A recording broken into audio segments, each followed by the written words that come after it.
favor.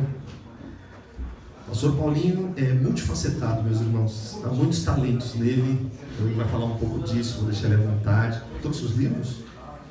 Aleluia, bênção demais. Queria muito que você, antes de tudo acabar, ou depois, aliás, que tudo acabar, você dê um abraço no pastor Paulinho, tenha esse prazer. E depois, mais tarde, quem puder desejar, abençoe o servo de Deus, porque ele tem desenvolvido um trabalho maravilhoso, também na internet só. Faz tempo que não conversamos pessoalmente, estamos em falha nesse sentido, mas hoje eu sei que o Senhor nos trouxe aqui por alguma coisa além de tudo que a gente possa ter deixado de conversar, porque Deus é bom, Ele é soberano. Mas se você puder depois, compre livros. São quantos títulos tem aí? Um livro? Eu só trouxe 2, eu trouxe o meu e o da pastora. Ah, que legal! Você tenha ficado com um. Oh, aleluia, porque a pastora Edna trouxe, esgotou tudo. E o pessoal está lendo. Ah lá, a pastora Kira mostrando lá livros. Irmãos, arte cristã e conteúdo cristão hoje no país não é fácil de desenvolver. E a gente, por não ter uma cultura muitas vezes já estabelecida, não entende. Eu queria muito que vocês abençoassem o pastor Paulinho e a pastora Edna, que nós comprássemos todos os livros hoje para abençoar a vida dele no final. Amém? Pastor, está contigo. Te amo. Glória. Boa noite a todos, a paz do Senhor. Amém. Todos bem? Amém. Que honra, que privilégio poder estar aqui com você e compartilhar esse tempo. Compartilhar o que a gente tem aprendido, mas acima de tudo, fazer verdade o que a palavra nos ensina a viver. Amém. A comunhão, a unidade, que vai além dos nossos tempos, porque acontece no tempo e no contexto de Deus. Amém. Então isso foi uma coisa impressionante aqui. Eu quero reafirmar, independente do tempo que tenha se passado, o Senhor do tempo nos faz presentes na sua glória. Amém. E é isso que nos abençoa. Amém? Amém. Fique de pé, pegue tua Bíblia, abra comigo no livro de Gênesis, capítulo 22.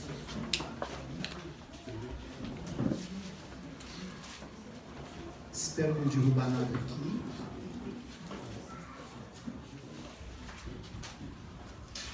Gênesis capítulo 22. Eu quero ler esse texto e falar com você sobre as colunas da transformação.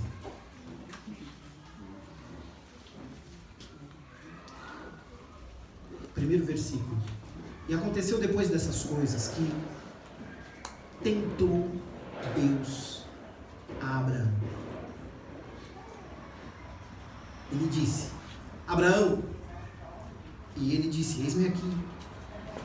E disse o Senhor: toma agora o teu filho, o teu único filho, Isaque, a quem amas, e vai-te à terra de Moriá e oferece-o ali em holocausto, sobre uma das montanhas que eu te direi.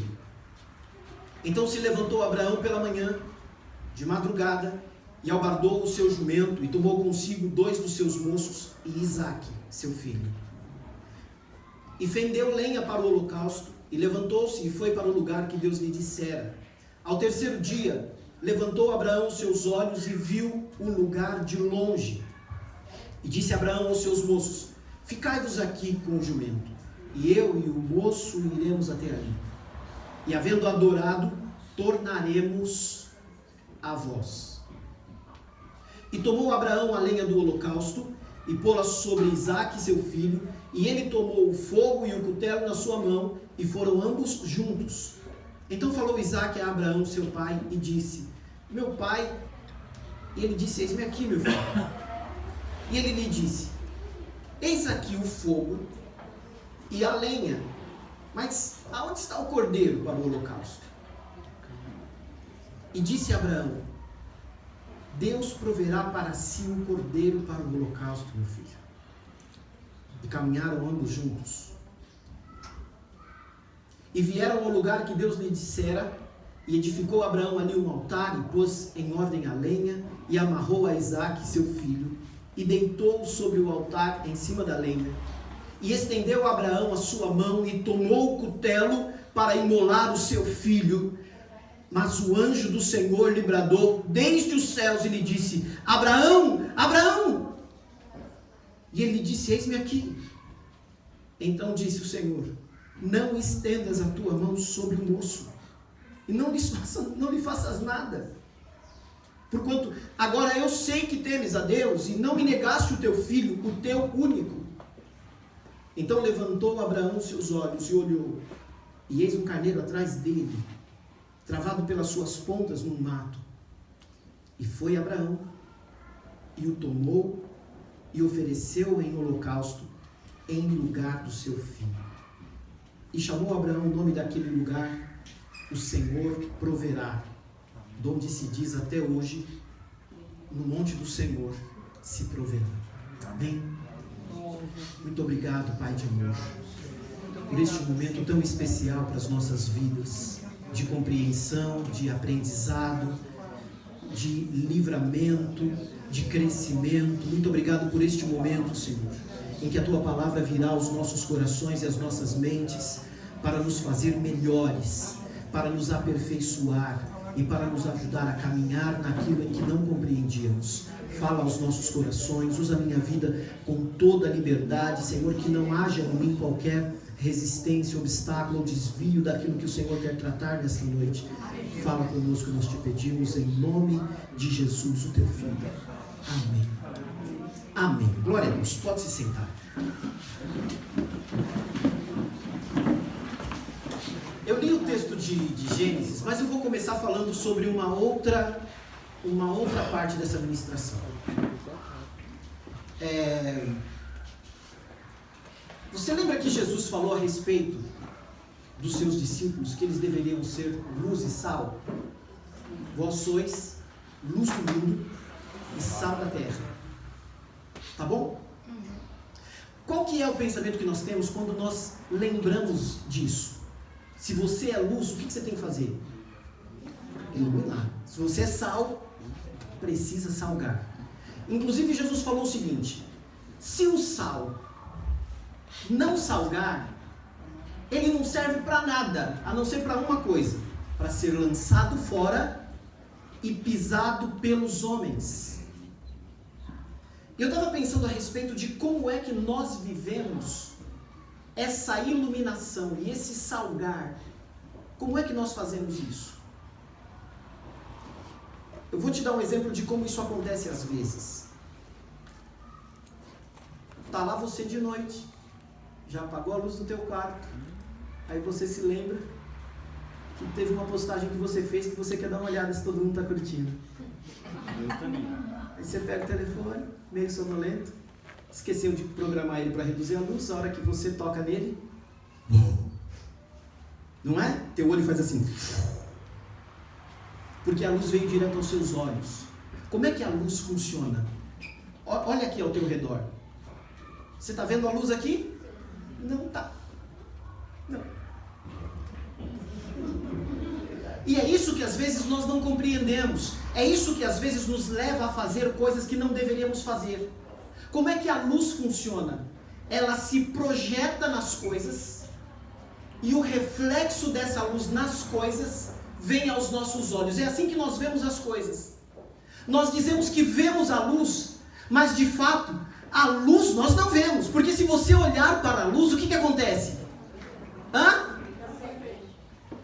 A sua pupila reduz porque a luz é muito forte, você acaba não enxergando tudo o que deveria. Então você não está enxergando a luz, você está enxergando o que a luz revela. Tudo bem? Amém. Então quando Jesus disse assim, você é luz desse mundo, o que ele estava dizendo? Que você é a pessoa que revela as coisas. Peraí. Vamos voltar um pouquinho, né? Os irmãos saem revelando aí coisa que não devia. Mas o que Jesus estava dizendo é assim: quando as pessoas se encontrarem com você, elas não precisam tapar os olhos, como faziam com Moisés, né? Olhava para Moisés, tinha uma luz brilhando no rosto dele, e eles temeram tanto, e a luz era de fato forte naqueles primeiros dias, e eles fechavam os olhos, baixavam a cabeça e etc. O que Jesus estava dizendo é, quando você se encontrar com as pessoas, a tua luz não é para cegá-las, Elas não vão olhar para você por causa da tua luz. Elas vão enxergar o que a tua luz revela ao redor. É por isso que quando alguém anda com você, ela deixa de tropeçar, porque você ilumina o caminho por onde ela está andando. Você é luz do mundo e sal da terra. Quem aqui já teve que comer comida sem sal? Quem aqui já se acostumou a comer sem sal? Quem aqui acha que é melhor? Quem aqui acha que é melhor, mas não está nem aí? Levanta a mão também. Uma das coisas a respeito do sal, assim, tem a questão da preservação, não é? Uma vez eu ouvi alguém falando sobre isso, dizendo assim, o sal preserva a carne do apodrecimento, por exemplo. É por isso que se salga carne, se salga peixe, para poder ter mais tempo de utilidade. Mas uma das coisas a respeito do sal é que ele dá sabor. O sabor das coisas mudam, são ressaltadas por causa da presença do sal. Ser sal da terra significa que você dá gosto às coisas. Mas não é simples assim. O fato de você estar presente faz as coisas insossas terem um sabor diferente. Aleluia. Deu para entender?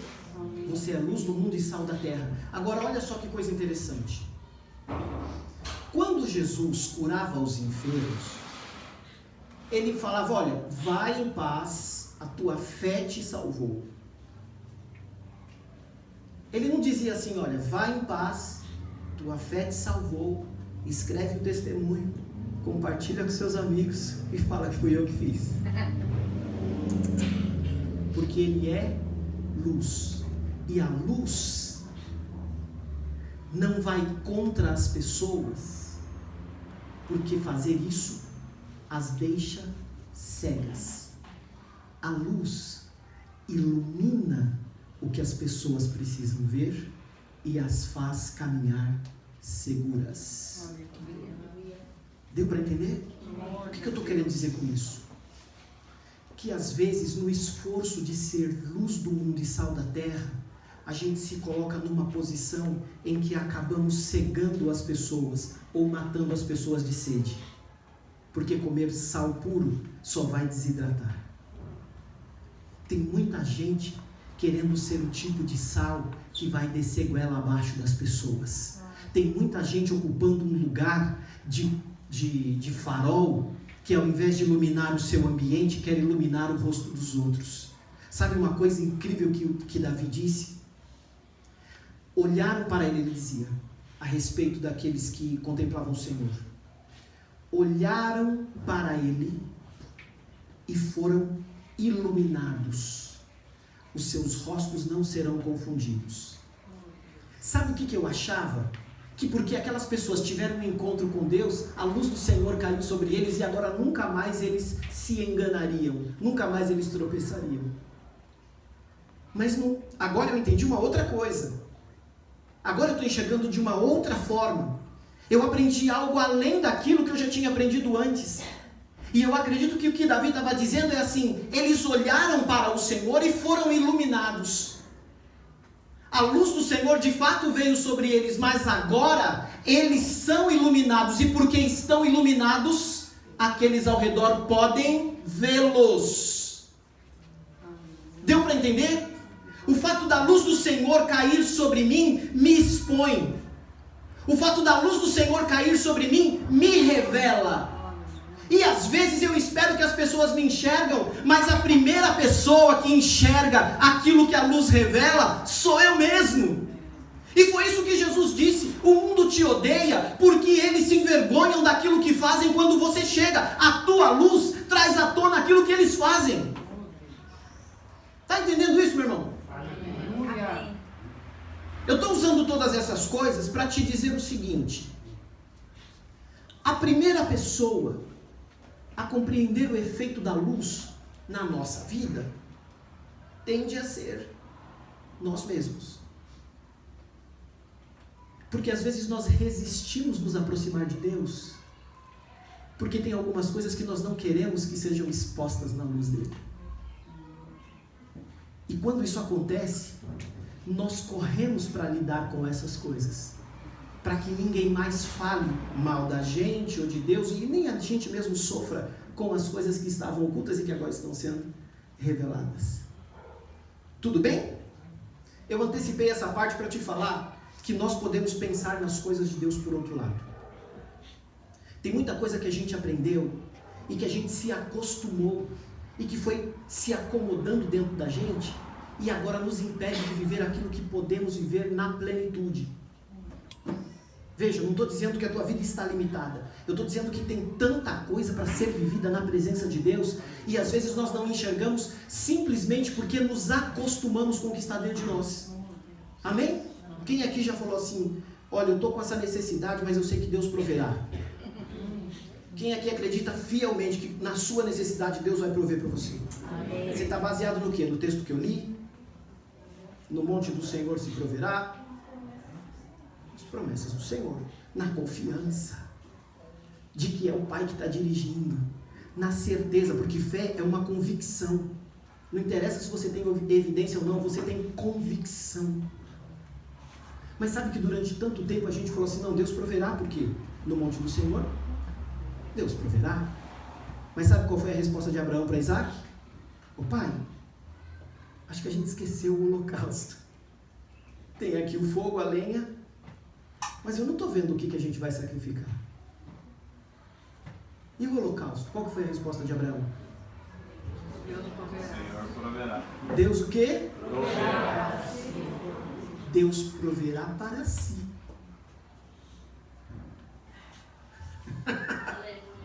Glória a Deus. Ele não falou, Isaac, Deus vai prover para você o holocausto que você vai colocar. Isaac, Deus vai prover para mim o sacrifício que eu tenho que pôr no altar. O sacrifício era de Deus, ele falou, Deus proverá para si. Aleluia. Glória a Deus. O que eu estou querendo dizer com isso, meu irmão, é que às vezes a gente se apropria de promessas que não são nossas. E nós deixamos de viver as nossas. Às vezes a gente se esforça tanto para viver aquilo que Deus não prometeu para nós. Porque nós estamos acostumados com as coisas que nós ouvimos o tempo todo. E por causa disso nós deixamos de viver o que é nosso. Eu sei que isso pode parecer um pouco desconfortável, mas essa história mostra não apenas o sacrifício do pacto de Deus com Abraão, mas do pacto de Deus com a humanidade. Porque tinha um tipo de sacrifício que ninguém poderia prover, e era isso que Deus estava dizendo. Tem um cordeiro que ninguém pode dar. Eu olhei do céu para a terra e não encontrei um justo sequer. Eu olhei e procurei alguém para pagar pela humanidade inteira e não tinha ninguém. O que Abraão estava dizendo era o que estava acontecendo na eternidade. Porque, como eu disse no início, não importa o nosso tempo, porque na eternidade Deus nos reúne para a sua glória. E o que Deus estava dizendo é, eu vou prover aquele que vai cumprir tudo que é necessário para a tua honra na terra. Olhar para essas coisas com um novo olhar nos coloca numa outra posição. Amém. Veja, eu sempre pensei que Deus nunca poupou a Abraão, porque Abraão estava pronto para matar o seu filho. Ele foi até o fim. Se alguém foi poupado neste momento, foi Isaac. Não, para. Não. Mas Abraão já tinha entregue o seu filho. Agora eu quero te dizer algumas coisas sobre esse texto. Deus chamou, primeiro que assim, nessa versão aqui que eu estou lendo, o texto começa assim: depois daquelas coisas, Deus tentou Abraão. Eu falei, tá tirando, Deus não tenta ninguém, ele não se deixa ser tentado. Alguém traduziu esse negócio errado, né? Deus chamou Abraão, deixa eu ver aqui como é que está Abraão. Irmão, Deus não conhece o coração da gente? Por que Deus ia fazer alguma coisa para ver se Abraão estava crendo mesmo? O de Abraão ele não conhecia? Todas as coisas têm uma causa, né? Bom, nem todas, vamos exagerar. Mas a grande maioria das coisas tem uma causa. E Deus chamou Abraão para que ele fosse iluminado. Abraão, vem cá que eu vou pôr luz no teu coração. Não era porque Deus queria ver se ele seria fiel, era para que ele visse se seria fiel. E o que eu quero trazer para você hoje, não é para que você tenha uma grande revelação do que Deus está interessado em te mostrar. É para que você desfrute da luz dele manifesta em você.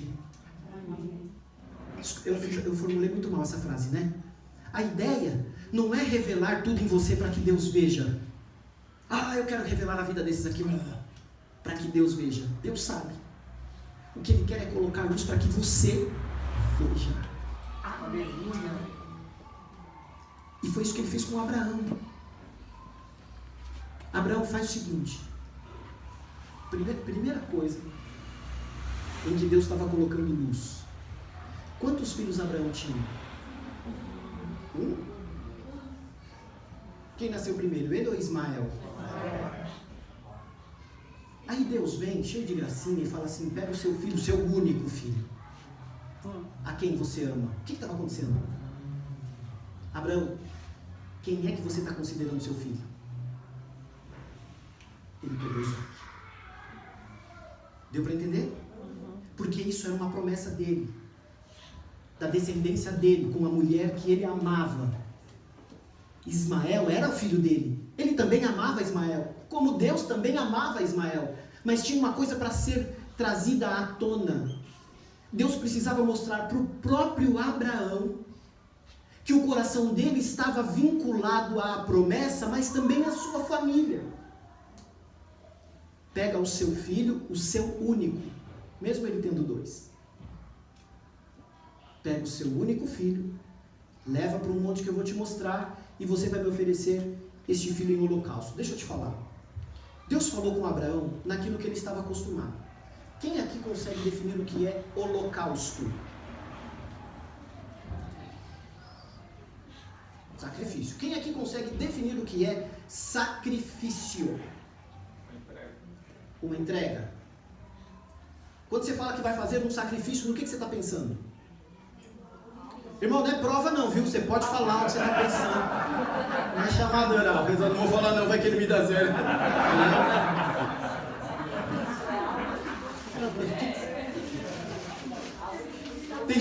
Tem gente que a resposta é amém, né? Tudo que você pergunta para a pessoa é amém. Amém. Irmão, o que é isso? Amém. Irmão, o que é sacrifício? A pessoa, amém. Tem prova. Algo que custa muito. Tudo bem? Quando você pensa em sacrifício, é isso que você está pensando? Vou fazer esse sacrifício. É algo que custa muito. Então, a gente está acostumado com esse pensamento. Porque quando nós ouvimos sacrifício, nós associamos aquilo que nós entregamos a Deus. Entregamos a Deus o que é melhor, nós não fazemos qualquer coisa. E para entregar o melhor, nós buscamos aquilo que realmente para nós tem muito valor. Essa linha de pensamento é comum, a maioria das pessoas pensam nisso. Mas a palavra sacrifício significa tornar sacro, tornar santo. Mas como eu aprendi que sacrifício é matar, quando eu penso em sacrifício, uma das primeiras coisas que vem à minha mente é a perda, a entrega, dispensar, deixar de ter aquilo que é importante para mim em benefício de outro ou consagrado a Deus. E era isso que estava na cabeça de Abraão. E Deus sabia, porque Deus fala todas as línguas. Já aquele povo tinha um costume, eles tinham outros deuses, eles tinham outros cultos, e a relação deles sempre foi uma relação de troca, sempre foi uma relação de compra, porque eles pegavam as suas coisas, consagravam, sacrificavam, matavam, entregavam àquela divindade, esperando que ela reagisse para facilitar a vida deles na terra. Abraão aprendeu isso também em Ur, no meio do seu povo.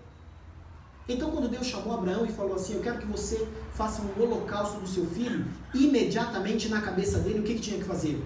Fazer um altar, sacrificá-lo, matá-lo e botar fogo. Deixa eu te falar, o holocausto só se diferencia do sacrifício algum tempo depois nos tabernáculos. Porque assim, Deus tinha... Depois você vai aprender essa história toda. Acho que já aprendeu, mas depois você lembra dela. Quando Deus separou para si os levitas, era uma história da primícias. Lembra que assim, tem que dar a primícia de tudo para Deus. Então, como é que eu vou fazer agora? Pegar os filhos, o primeiro filho de todo mundo? Não, estou vendo daqui, se fizer a conta direitinho, a quantidade de levitas, da tribo de Levi, é o suficiente. Então, a partir de agora, os levitas são minha primícia, tá bom? Tá bom, todo mundo agora é de Deus. Eles não iam fazer outra coisa, não iam trabalhar, não iam fazer nada. E eles combinaram o seguinte, como eles não vão plantar, eles vão se alimentar daquilo que você trouxer. Então, você traz tudo, eles vão fazer os sacrifícios, e vão tomar parte disso para si. Assim que os levitas se mantinham, tá bom? Só que tinha algumas coisas que não ficava só no nível do sacrifício. Era um holocausto. Era o tipo de sacrifício que eles botavam fogo. Queimava tudo. E aquela fumaça subia e eles estavam entregando aquilo só para Deus. Os levitas, os sacerdotes não teriam parte naquilo. Isso não era só no povo de Israel, eles colocaram isso nos tabernáculos depois, mas isso é uma história que vem de outros povos inclusive.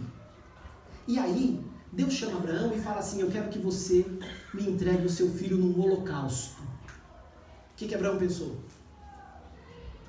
Mata o menino, bota na coluna, taca fogo e espera Deus fazer outro para poder descer, porque você falou para os seus servos que você e o menino iam voltar.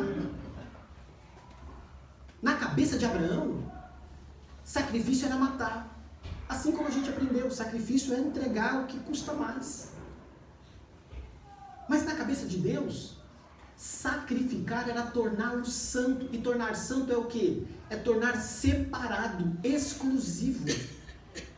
O que Deus estava chamando Abraão para fazer era assim, eu tenho uma aliança com você. Agora você precisa colocar o teu filho nessa jogada. Porque eu preciso continuar a minha aliança com Ele. Ele não vai ser o que você quer.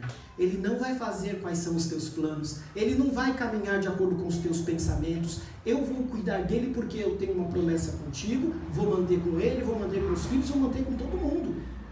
Mas é assim, entre ele e eu. Consagra o teu filho. Na cabeça de Abraão era matar. Na cabeça de Deus era, tira a sua mão porque ele é meu. Entendeu? Eu estou explicando isso para você entender que nós também temos esses costumes. Tem coisa que Deus fala pra gente, a gente tem certeza que ele falou A e ele não estava falando A, ele estava falando B. Porque a gente está acostumado com A. Tudo bem, irmãos? Amém. Estamos juntos? Amém. Maravilha. Então assim, vou passar rápido nessa parte. Deus visitou Abraão na mente dele. Deus visitou Abraão na mente dele. Quando eu falo na mente dele, é que assim, Deus não lida com a carne. Certo, irmão? Deus não lida com a carne. Deus só cura o teu corpo porque o teu espírito está são diante dele. Deus enche o teu espírito, se relaciona com o teu espírito e o poder desta participação afeta o teu corpo. Tanto que a maioria das pessoas que Jesus curou, o que ele dizia? O teu pecado está perdoado. E a pessoa saía curada. Porque ela estava doente, não apenas no corpo, mas principalmente na alma e no espírito. Deus lida conosco no espírito, mas aqui, ao falar com Abraão, ele estava colocando luz no que estava na sua mente. Irmão, olha a de hoje. Fui ao culto de manhã, cheguei, a gente estava conversando na cozinha. E meu filho ouviu a gente falando alguma coisa de Deus, e ele começou a perguntar um monte de coisa de Deus. Pai, Deus, como é que nasceu o primeiro homem? Então, aí expliquei para ele, né? E assim, meu filho, para ele, não existe 9,5. Existe 9,29, 9,30, 9,31. Entendeu? Isso é perfil comportamental, viu? Eu vou explicar isso. É o jeito dele. A gente vai tomar banho junto. Eu falo para ele, filho, levanta o braço aí. É para levantar os dois. Ele fala, qual? É assim. É assim. Entendeu? Então ele é bem exato, assim, né? Ele é bem analista.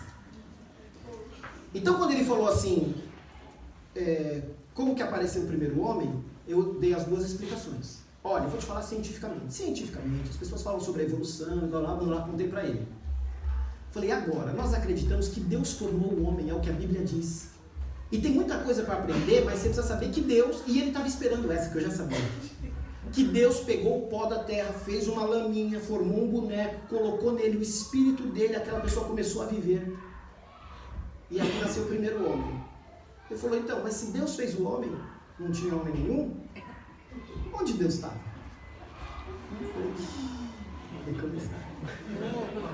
Deus estava em todo lugar, como sempre esteve. Mas de onde que ele veio? Eu falei, Deus não veio de lugar nenhum, ele já era. E eu sabia que isso era uma loucura. Isso é uma loucura para você, né, irmão? Fala a verdade. A eternidade não é para entender com a mente humana. Mas a gente quer. E ele queria. Mas da onde que ele veio? Eu falei, Deus não veio, Deus já estava. Deus é eterno, Deus está em todo lugar, está em todo lugar, tá. Ele foi lá na pia, mãe, você está descascando Deus? Que ela estava descascando batata. Você está descascando Deus? Tô. A gente vai comer Deus? Vai! Entendeu? Ele tem 8 anos. Acho que você está com ele. Não, pega aí a sua Bíblia, abra comigo. Nós temos essa necessidade e vamos aprendendo a ter costumes. Deus sabia que Abraão tinha alguns desses costumes. Então ele foi falar com Abraão naquilo que ele estava acostumado. Eu quero que o seu filho seja meu e somente meu. Mas ele falou assim, eu sei que ele é o teu único filho, né? Você tem outro, mas para você ele é teu único filho, filho amado. Você está apegado a ele. E Deus começou a colocar luz. Você me ama, tá comigo, é fiel, sacrifica o teu filho. Porque ele sabia que na cabeça de Abraão, sacrificar era matar. E na última hora ele falou, não, para, eu já sei que você está completamente comprometido comigo. E aí, falou, eu sei também que você quer sacrificar. Mandou lá um cordeiro, e ele sacrificou, desceu feliz da vida, e aprendeu que para si, Deus proverá. Que Deus não come o meu cordeiro. Que a minha consagração não é para fazer Deus mais Deus. Que a minha consagração não é porque Deus precisa dela para se mostrar Deus na minha vida. Abraão aprendeu naquele dia que o que é necessário para Deus, o próprio Deus proverá. Amém. Põe a mão no peito aí. Oh, aleluia. Deus providenciou você para estar onde você está. Amém. Tá bom? Então era isso que estava acontecendo com Abraão. Agora olha só. Deus falou para Abraão, me dá aqui o seu filho. Quero saber se você pode me entregar. Lá em Romanos, no capítulo 13, Paulo falou o seguinte, no final desse capítulo para nós, né? Porque era uma cartona. Paulo falou o seguinte, ó profundidade da riqueza, tanto da sabedoria, quanto do conhecimento de Deus. Quão insondáveis são os seus juízos, quão impenetráveis são os seus caminhos. Quem conheceu a mente do nosso Senhor para que possa instruí-lo? Quem conheceu o jeito que Deus pensa para falar, pensa assim? Quem primeiro deu a ele e recebeu depois? Porque dele, por ele e para ele era Isaac. Todas as coisas. Abraão não podia dar Isaac para Deus, porque ele tinha recebido de Deus. E tem muita coisa que a gente está preocupado como é que vai fazer para dar a Deus. Tudo é dele. E se ele espera que você entregue, ele proverá para si. Deu para entender, irmão? Era isso que Abraão precisava entender e é isso que nós precisamos entender. Existem algumas ansiedades que nós carregamos quando diz respeito a fazer alguma coisa para Deus. Quão perfeito você é para fazer alguma coisa para Deus? quão completo você está, quando na verdade tudo que você precisa ter é disposição para que aquilo que é de Deus venha de Deus, passe por você e seja entregue aonde for. Até porque você é a provisão de Deus. Os teus pais não imaginavam, mas eles estavam dispostos para que você viesse de Deus, passasse por eles e fosse entregue a Deus. Aleluia. Tá bom? No capítulo seguinte ele fala assim: portanto, irmãos, rogo-vos pelas misericórdias do Senhor, Romanos capítulo 12, que apresenteis os vossos corpos como sacrifício vivo. Por que ele colocou vivo? Porque na cabeça da maioria das pessoas, sacrifício é morto. Rogo-vos que apresenteis os vossos corpos como sacrifício vivo, santo e agradável a Deus, que é o vosso culto racional. E não vos conformeis com este século, com o presente momento, mas transformai-vos. De que maneira? Pela renovação da vossa mente, pela renovação do vosso entendimento. Então, olha só. Como é que eu compro alguma coisa? Vamos falar de pacto, né? O pacto é um acordo.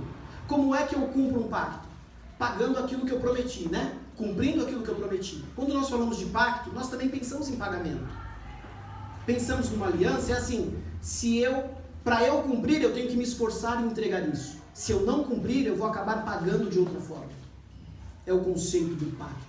Na verdade, é o sentimento do pacto. E Jesus chegou falando que tinha uma nova aliança, que tinha um novo pacto sendo estabelecido. A aliança antiga dizia o quê? Que Deus ia preservar o seu povo, mas que para a purificação do seu pecado tinha sempre que morrer alguém. Eles transferiam o pecado para o animal, matavam o animal e ufa, ganhei mais um dia. Aí Jesus vem e fala assim: não, nós temos um novo pacto. Vai ter um sacrifício, vai pagar o pecado de todo mundo e etc. Vai acabar com essa consciência antiga, porque vai cumprir a exigência da lei, mas vai te dar uma nova vida, novidade de vida. Glória a Deus. Irmão, novidade de vida é embaçado, porque tudo que é novo você não conhece. Você levanta hoje, é tudo novo, e você tem que viver aquele dia. A tendência é usar as coisas que você já aprendeu, não é? Mas é tudo novo. Uma vez eu estava comentando com uma pessoa que eu estava atendendo, que circulou uma frase uma vez que eu achei engraçada assim, né? Na primeira eu dei uma risadinha, mas depois eu fiquei meio bravo. Porque era assim, quando eu... não sei se é música de alguém, não sei. Porque eu não sou do mundo,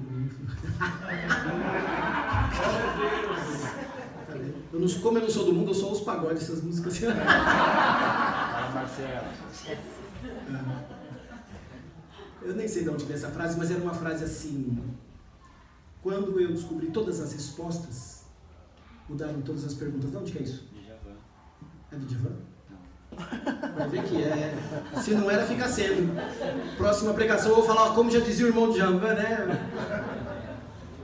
Eu achei engraçado a princípio, né? Porque, puta besteira. Agora que eu aprendi, foram lá e mudaram a pergunta. Eu fiquei bravo. Putz, mudaram mesmo. E a gente não se dá conta. Mas o que o Senhor falou é que Ele nos chamou para novidade de vida. E a gente acha que tudo que a gente aprendeu vai servir numa vida nova. Eu acordei hoje aqui, tá tudo novo. E eu saio querendo usar toda a minha experiência. Olha que demais que eu sou. Ontem eu aprendi isso e tal. E eu chego aqui, opa, tá diferente. Porque é novo. Não vou daquele lado e tal. É novo. E você se martiriza porque as coisas não estão funcionando. Você lamenta porque, de novo eu estou esbarrando aqui. Eu tinha aprendido isso lá. Parece que está na mesma... Não é de novo assim. Não é repetitivo. É porque você está fazendo os mesmos processos num ambiente que é diferente. Você nasceu de novo. A vida é nova. O dia é novo. Novidade de vida. Rogo-vos, irmãos, que apresenteis os vossos corpos como sacrifício vivo. Não é para matar. Sacrifício santo, que é exclusivo de Deus. Sacrifício agradável. Agradável. E se é agradável, é para todos. É agradável para quem recebe, é agradável para quem faz, para quem santifica. Sacrificar significa tornar santo. Tornar de Deus. Tudo bem? sacrifício vivo, santo e agradável, que é o vosso culto racional. Culto racional é culto inteligente. Esse texto, querido, não está falando de culto congregacional. Está falando do culto da vida. Não está falando de um momento cerimonial. Está falando do jeito que a gente vive. Apresenta o seu corpo como um sacrifício vivo, santo e agradável a Deus. Que é o quê? O culto racional. Que é uma entrega, uma relação com Deus na tua mente. Lembra o que ele fez com Abraão? Lembra onde ele colocou a luz? Na tua mente. É colocar a luz de Cristo na tua mente e começar a perceber o que você está carregando e não devia, o que você está deixando e devia estar contigo, o que você está carregando e é útil para você e o que você precisa entregar. Porque quando a luz de Deus se projeta em alguém, o que está escondido se torna conhecido. E Deus quer dar para você conhecimento do que está no teu interior.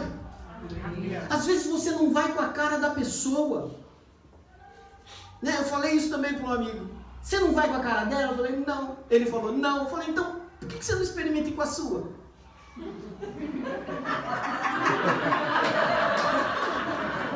A gente tem algumas dificuldades, não é? Eita!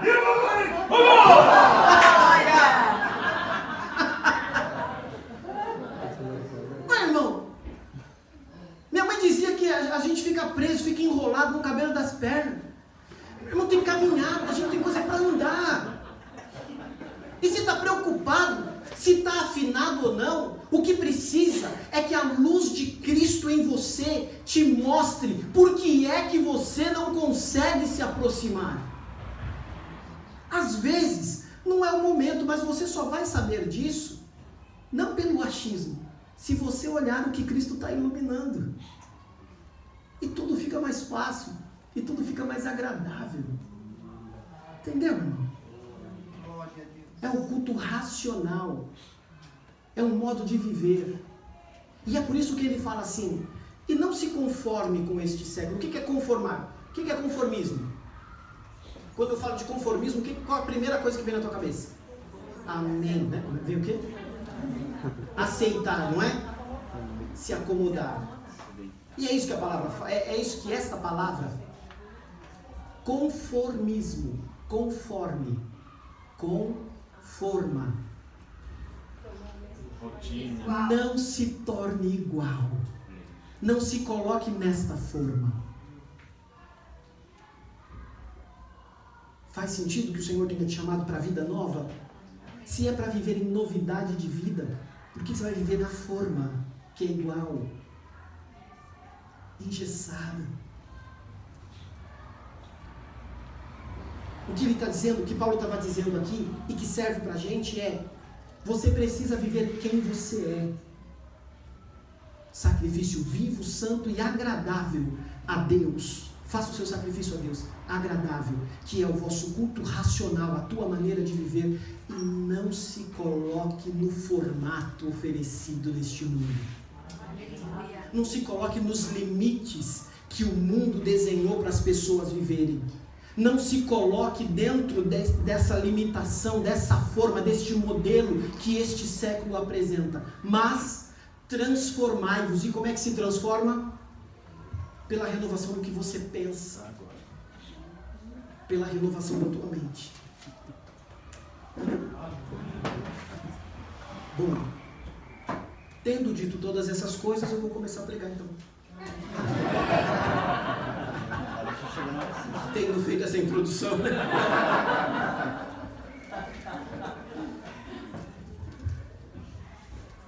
Veja o que eu quero compartilhar com você é assim. Nós estamos numa fase de uma transição incrível. A minha geração viveu e está vivendo um vórtice, uma ponte, por exemplo. Eu sei o que é datilografia e eu sei o que é swap-up. Eu sei o que é Polaroid. Eu sei o que é Snapchat, eu sei o que é Instagram.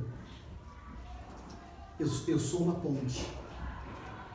Um dos meus filhos sabe o que é um disquete de 3 quartos, de polegada. O outro dos meus filhos provavelmente vai achar que aquilo é um brinquedo do símbolo de salvar, né? Que nem a gente vê. Nós somos uma ponte. Nós viemos de um momento em que quando as pessoas se prostravam, havia um temor no gesto.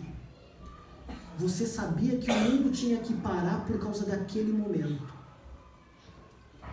E nós conhecemos um momento em que as pessoas estão caminhando e a glória continua se manifestando, porque não está limitada ao gesto. E não há desprezo por um, nem pelo outro. Nós somos uma ponte. A minha geração é essa ponte. A minha geração curtiu Chaka Khan, B.B. King. E agora tem que ficar ouvindo o cara colocar um subwoofer lá, um som de baixa frequência, tocando um funk daqueles. Você deve ter ouvido na vizinhança de alguém. Na sua não toca. Nada contra o funk, só contra o som, é só baixar.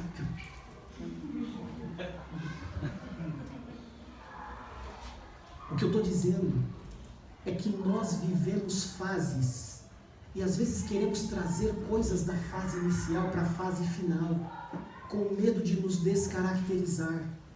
Deus te construiu para ser novo, para viver em novidade de vida, e quando você pisa ao dia seguinte, você pode não conhecer nada, mas pelo menos uma coisa permanece: a certeza de que aquele que criou o dia foi o mesmo que te criou, e é Ele quem te ensina. É Ele quem vê fora do tempo. A nossa mente precisa se acostumar que a mente de Deus não tem costumes. Deus trouxe Abraão para a mente dele, quando ele falou: olha, haverá provisão para o que eu quero sempre. E não tem nada que você tenha que você possa me dar que não seja meu. E não tem nada que você possa fazer por outro que não tenha vindo de mim. E é por isso que você precisa entender que ser luz do mundo não é ser uma lamparina para onde as mariposas vêm. É ser um farol por onde os navios seguiam, porque encontram o caminho da chegada. É entender que, como sal, você não tem que descer goela abaixo rasgando os sonhos e a mente de ninguém. Você só precisa dar sabor para o que elas estão vivendo, e eles vão saber como é essencial ter você por perto. E só tem uma maneira de viver isso: se eu permitir que a minha mente entenda e assuma essas verdades. Amém? Há um tempo atrás, uma pessoa me mandou um recado. Eu estava ajudando numa igreja e eu deixei de ir num culto de ceia, né? Pequei naquele dia. Aí tem uns irmãos que me amam muito.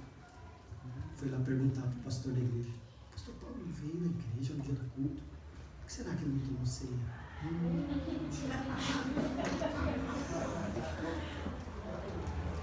E eu amo esse pastor, ele é um amigo muito querido, e ele veio me falar, né? Olha, faltava acontecer. Falei: ô pastor, eu não vou no culto para a pessoa pensar ou deixar de pensar, porque eu aprendi que o sangue de Jesus me purifica de todo pecado. Eu já aprendi a viver naquele momento e estou aprendendo a viver novidade de vida. Eu não tenho a pretensão de ser a pessoa mais certa ou perfeita do mundo. Eu só tenho uma expectativa: que a luz do Senhor continue iluminando a minha mente, Amém. a minha vida e me fazendo enxergar a caminhada. Amém. E eu quero que você tenha esse sentimento no teu espírito. Não importa quantas vezes você viu. O que importa de verdade é a tua disposição de olhar para aquilo que Cristo está iluminando na tua vida. E olha, você vai acabar descobrindo coisas incríveis que você não conhecia porque você estava com medo de olhar. E de repente você vai se dar conta que a melhor coisa da tua vida foi olhar para aquilo que Cristo iluminou. Amém. Amém? Amém. Tem um outro texto de Davi que eu também achei o máximo, nunca tinha entendido. Que era assim: na tua luz nós vemos a luz. E o que ele estava querendo dizer é que a luz do Senhor era realmente muito forte, muito graciosa e reveladora. Agora, estar num lugar em que a luz ilumina a luz é estar numa posição para enxergar aquilo que humanamente nós não podemos. O que Davi estava dizendo é: a luz ilumina tudo que eu vejo, e por causa da luz do sol da justiça eu caminho seguro, mas na tua presença, na tua luz, eu vejo a luz. Aquilo que os teus olhos não viram, que os teus ouvidos não ouviram e jamais penetrou no coração do homem, foi isso que Deus reservou para você. Amém. A quem Ele ama e a quem Ele chamou segundo o seu propósito. Amém. Amém? Que essa luz te ilumine o tempo todo e você possa enxergar não só o teu caminho, mas ajudar muitos a enxergar também o seu caminhar, porque a tua presença leva a luz de Cristo onde você está. Amém? Deus te abençoe, te ame, Jesus, que essa verdade queime no teu espírito toda essa semana.